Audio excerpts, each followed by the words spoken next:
menjadi jalan tersulit itu bukan berarti tidak mungkin. Jadi kalau yang namanya tersulit dan terindah itu berarti harus ada usaha.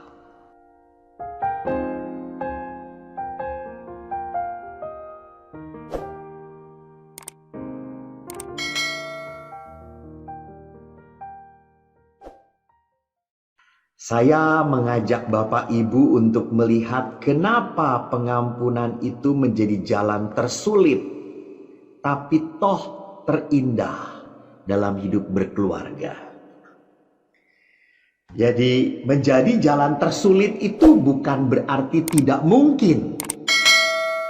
Jadi kalau yang namanya tersulit dan terindah itu berarti harus ada usaha.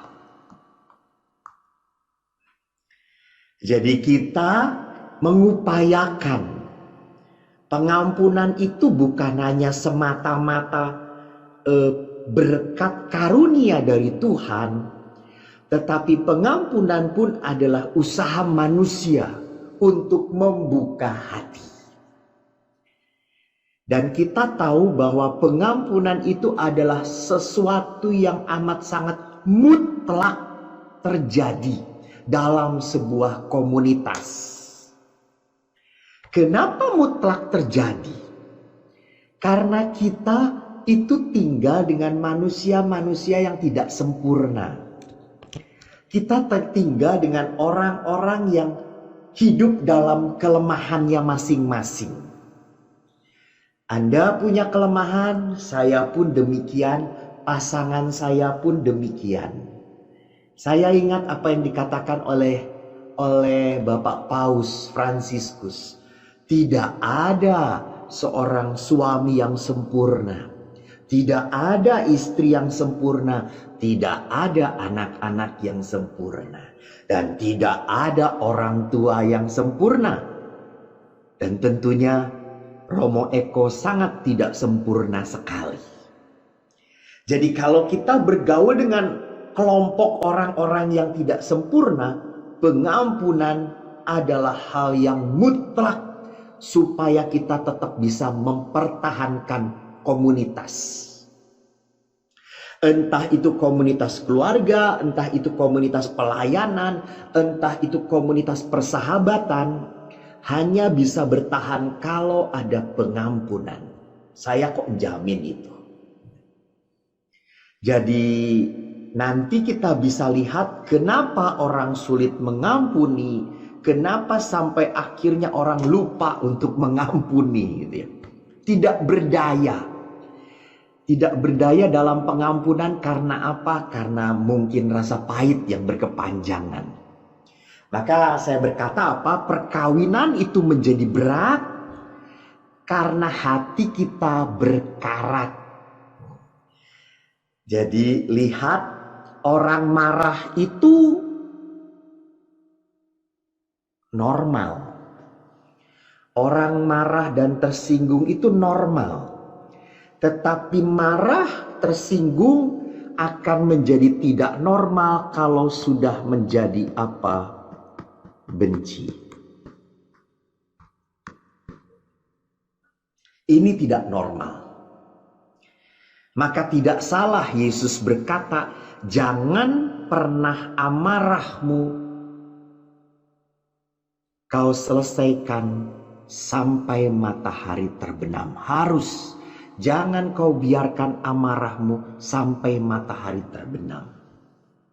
Karena Yesus tidak mau marah itu menjadi sebuah kebencian. Kebencian itu membuat kita berkarat.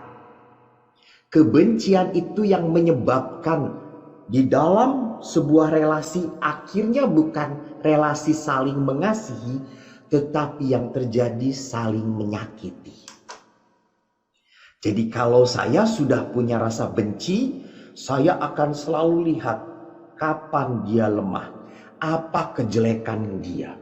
Saya akan besar-besarkan kejelekan dia.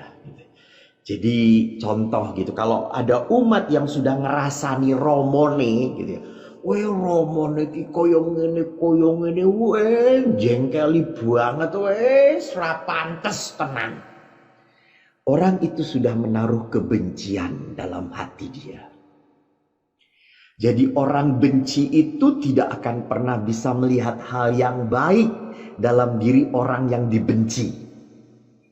Jadi orang yang sudah benci itu selalu akan akan mencari saat yang tepat untuk melepaskan kemarahan, melepaskan kebenciannya. Entah itu pembalasannya dengan secara terbuka atau dengan diam-diam. Jadi kita harus sadar bahwa kita manusia itu punya daya dalam batin. Ada daya untuk mengasihi, ada daya untuk memberi berkat, tetapi ada daya juga dalam diri kita untuk menyakiti, untuk menghancurkan.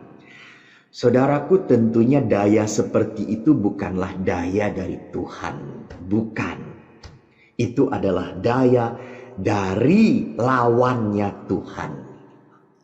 Tuhan selalu memberi daya-daya kehidupan. Tuhan selalu memberikan daya-daya kasih, bukan daya kebencian. Nah, Bapak Ibu yang terkasih, kalau tadi kita sudah berkata bahwa perkawinan menjadi berat karena hati yang berkarat, sekarang kita lihat apa itu penderitaan. Saya tidak akan banyak berbicara secara mendetail tentang penderitaan. Dan mungkin kalau Anda tanya, loh Romo ini belum berbicara firman Allah kok langsung? Nanti firman Allahnya nanti. Saya hanya memberi latar belakang terlebih dahulu. Bahwa saya boleh berkata bahwa penderitaan itu apa? Penderitaan itu adalah pengalaman pahit. Pengalaman pahit. Dan pengalaman pahit itu senantiasa mempengaruhi manusia dalam berelasi dengan dirinya sendiri, sesamanya, dan Tuhannya.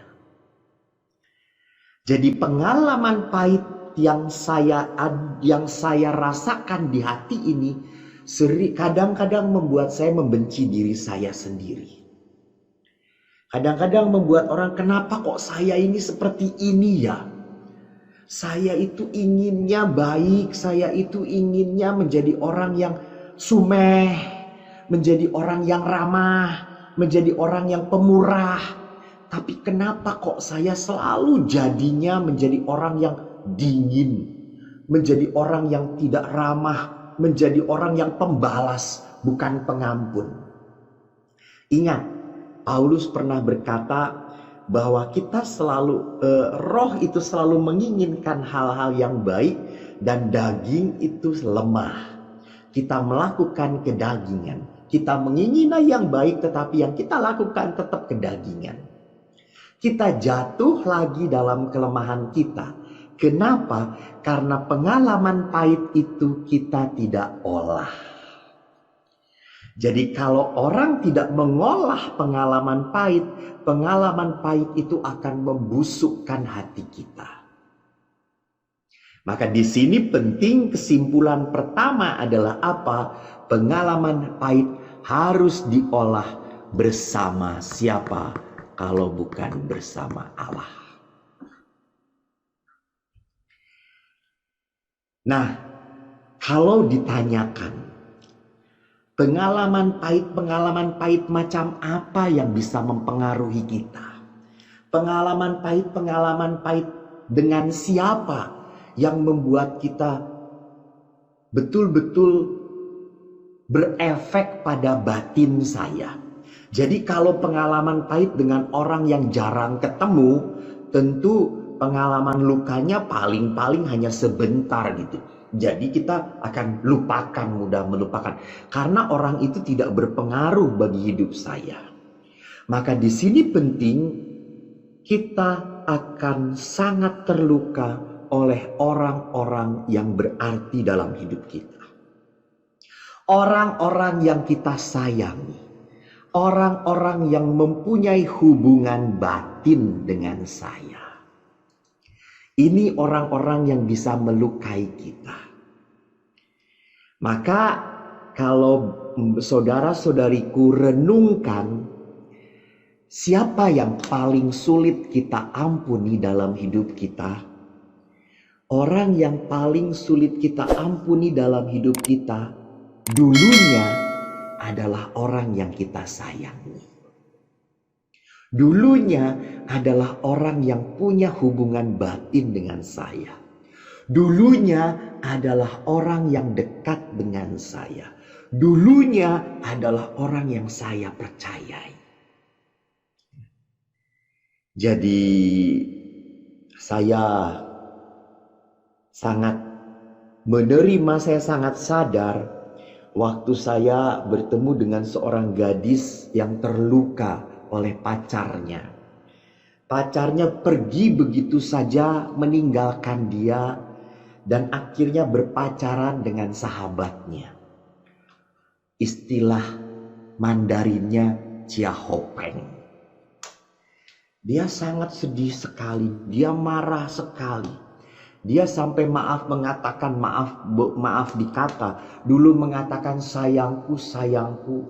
Tapi begitu bencinya akhirnya dia mengatakan sampai memakai nama binatang. Karena apa? Karena begitu sakit hatinya dia. Begitu banyak kenangan indah waktu dia lendotan bareng-bareng, jalan pegangan tangan, pelukan. Semua itu akhirnya pada saat dikenang hanya membuat dia menangis, hanya membuat dia pedih. Jadi di sini saudara-saudariku lihat bahwa tidak setiap pengalaman luka membuat kita akan benci. Nah, hanya luka-luka dengan orang yang punya hubungan batin dengan diri saya. Kepahitan itu, rasa sakit itu akhirnya ada di dalam batin kita dan membuat kita menjadi orang yang merasa tidak disukai, merasa tidak dihargai, dan merasa ditolak. Ini tiga hal yang amat sangat tidak bisa diterima dalam batin kita, dalam hati kita. Kita itu sebagai manusia normal senang sekali kalau banyak orang yang suka pada saya. Istilahnya banyak yang memberikan jempol. Ayo dong subscribe, follow saya, berikan jempol pada saya. Saya senang sekali kalau dijempoli. Namanya manusia itu butuh sekali diakui.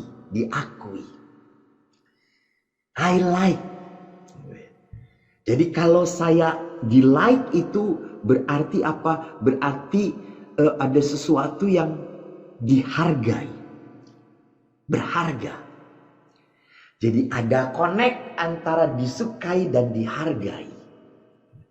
Dan kalau orang disukai, dihargai, berarti orang itu diterima. You are my brother. You are my beloved. Ini adalah kebutuhan dasar manusia. Orang itu siapapun dia, entah dia anak-anak sampai dengan dia, mohon maaf, sampai dengan opa oma pun butuh sekali disukai, dihargai, dan diterima. Ini kebutuhan dasar manusia. Jadi kalau orang benci itu berarti apa? Dia merasa bahwa dirinya tidak disukai, tidak dihargai, saya ditolak, saya adalah outsider. Saya adalah orang luar, saya adalah orang yang disingkirkan. Saya adalah orang yang tidak menjadi bagian dari kelompok itu. Jadi orang terluka itu biasanya banyak menarik diri gitu. Biasanya tidak mau ketemu orang. Akhirnya merasa minder, merasa depresi, tertekan.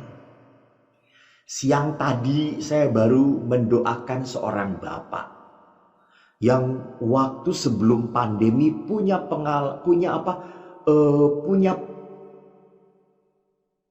usaha yang bagus sekali. Sampai dia punya beberapa rumah. Sampai dia maju, anaknya pun sekolah di luar negeri. Lalu pada saat pandemi ini, dia akhirnya kena stroke. Dan pada saat kena stroke, padahal stroke-nya cuma ringan. Hanya pada saat stroke pandemi, tidak ada seorang pun sahabat datang ke dia. Bahkan saudara-saudarinya pun tidak pernah melongok dia. Dimanfaatkan oleh rekan-rekannya dan dimanfaatkan pula oleh saudara-saudaranya. Dan itu membuat dia benci. Dan itu merasa membuat dia ditolak, tidak dihargai. Dan penyakit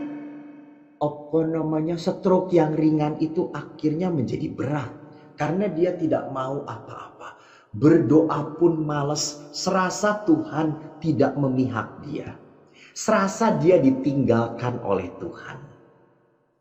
Jadi orang yang mengalami sebuah pengalaman pahit, terluka, dia merasa bahwa dirinya sedang mengalami apa? Ditinggalkan oleh Allah. Tidak ada orang yang membela dia. Padahal saya tadi siang melihat istrinya, anaknya sangat mencintai dia, melayani dia. Namun kalau orang sudah terluka, kalau orang sudah diliputi oleh dengan rasa benci, rasa kemarahan yang begitu besar, maka kebaikan seperti apapun, berkat seperti apapun, tak akan pernah dilihat. Saya teringat sekali sewaktu saya menjadi seorang pastor muda. Saya bertugas di rumah retret Pratista. Saya punya pengalaman memberi retret 25 tahun sejak saya frater. Waktu saya muda frater, saya ingin sekali menjadi seorang pemberi retret yang populer, yang diterima. Maka saya selalu kalau anak-anak evaluasi, saya lihat penilaian terhadap saya.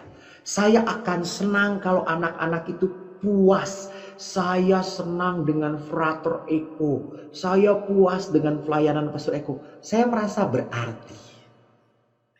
Dan saya sedih kalau ada anak yang menulis, saya nggak suka dengan Frater Eko. Ngajarnya nggak enak, ngajarnya boring, membuat kita ngantuk. Besok lagi Frater Eko jangan ditugaskan kalau memberi retret. Saya merasa terpukul sekali. Itu membuat saya merasa saya tidak berguna. Saya nggak bisa apa-apa. Jadi bayangkan ya, dari 50 anak itu 40 anak komentar senang. 10 katakanlah 9 ini ya katakanlah biasa-biasa saja, dan yang satu ini jelek. Tapi saya begitu amat sangat diatur oleh yang satu ini gitu ya. Yang jelek ini, yang mengatakan Frater Eko nanti lagi jangan memberi retret kepada kami, gak enak, membuat kami ngantuk. Lihat, ini kita, ini diri kita yang sering kali membiarkan diri kita diatur oleh orang lain. Kita yang sering kali membiarkan diri kita dilukai oleh orang lain. Jangan lupa, hati-hati. Seringkali kita membiarkan diri kita dilukai oleh orang lain. Dengan cara yang seperti itu tadi yang saya gambarkan. Maka kalau orang terluka, akibatnya apa orang terluka itu? Jadi orang terluka akibatnya dia akhirnya tawar hati. Kalau dalam bahasa kitab suci, Yesus berkata, apakah waktu ditanyakan apakah boleh orang menceraikan istrinya? Yesus berkata, Musa memperbolehkan orang menulis surat cerai karena apa? Karena kedegilan hatimu. Degil. Orang degil itu berarti apa? Orang itu sudah berkerak dari apa? Dari rasa sakit. Jadi dia sudah menumpuk. Jadi kalau orang menumpuk tidak diproses oleh bersama Allah, maka orang itu tawar hati. Orang yang tawar hati akhirnya tidak punya rasa hormat terhadap dirinya, terhadap hidupnya, terhadap sesamanya, terhadap orang tua, dan juga tidak punya rasa religius lagi. Jadi orang tawar hati itu akhirnya tidak pernah bisa lagi menghargai dirinya.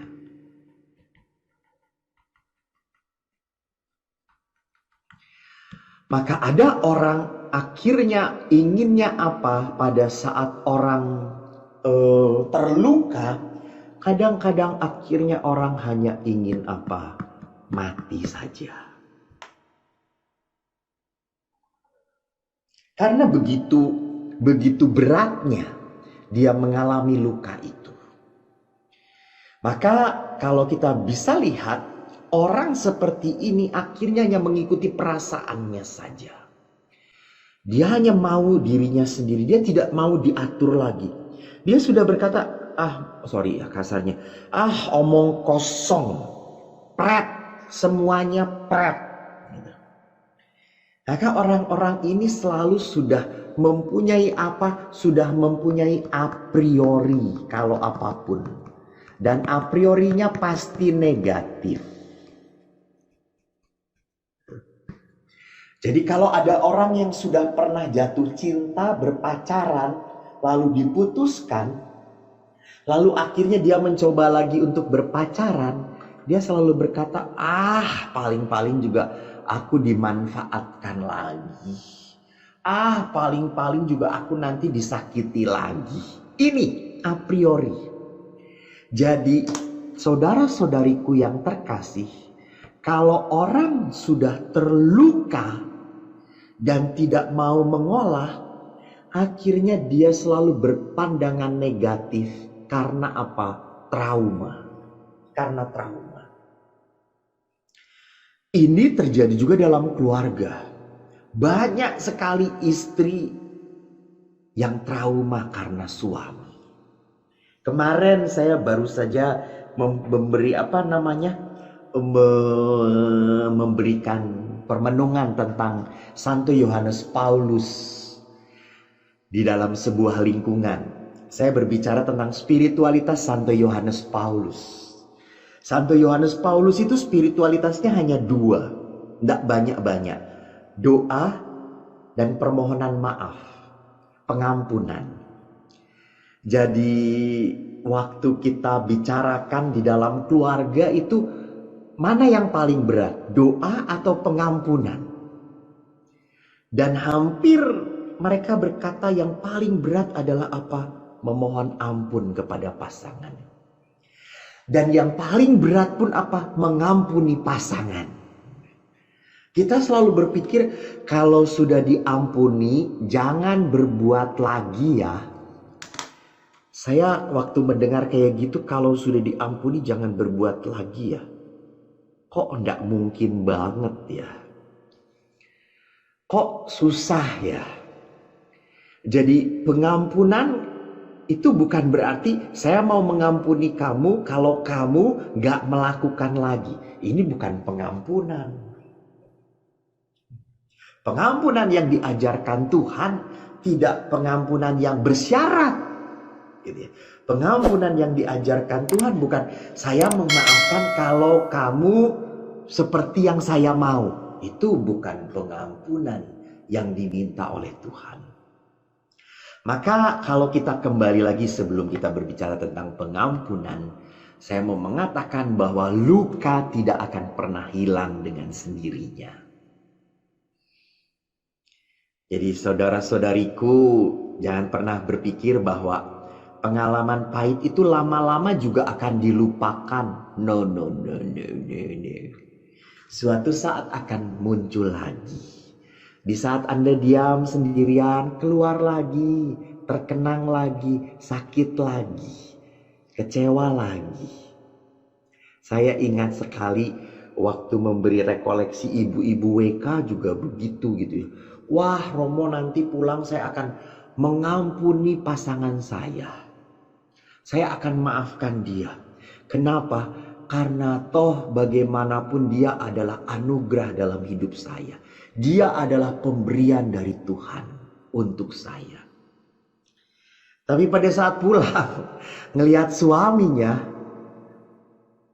niat baik untuk mengampuni itu hilang. Ngelihat suaminya kayak ngerokok, piring di dapur belum dicuci, rumah acak-acakan belum disapu, sedangkan suami mengerokok. Langsung istrinya, "Bapak itu nggak diberesin." Akhirnya niat baik untuk memberi maaf pun hilang dalam batin kita. Maka sekali lagi, kalau luka itu tidak diolah, akhirnya membuat orang tidak peduli.